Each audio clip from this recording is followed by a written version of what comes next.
Niladri media live को स्वागत करुछि मुअली भारती। आसिला चासी मानंग पई खुशी खबर। दीर्घ दिनर समस्या एबे दूर हेबाकु जाउछि। अपेक्षार अंत घटाई उद्घाटित हेबाकु जाउछि सुनालटी ठारे थिबा कुसुमी ब्यारेज। एहाकु उद्घाटन करिवे माननीय मुख्यमंत्री श्री नवीन पटनायक। एही प्रकल्प द्वारा नयागढ़, खंडपड़ा, भापुर एवं खोर्धा जिल्लार बोलोगढ़ ब्लॉक रो 13,745 हेक्टर जमी जलसेचित हेबो। तेबे एही प्रकल्प पई 329 कोटी टंकारे निर्माण होईछि ब्यारेज। रणपुर एवं नयागढ़ ब्लॉक रो उच्च स्थान मानकरी थिबा 1000 हेक्टर जमी को जलसेचनर सुविधा जोगाई दिया जबार कार्यक्रम रहिछि।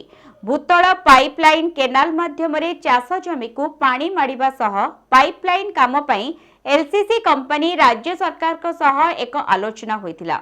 स्थानीय अंचल मरुड़ी समस्यार दूर पाई 2014 मसीह मुख्यमंत्री कुसुमी ब्यारेज निर्माण पाई भित्ति प्रस्तर स्थापन करथिले। तेबे 2019 रे एहार काम आरंभ होइथिबा बेले ब्यारेज रो पानी निष्कासन पाई 8टी स्लुइस गोटे निर्माण होईछि।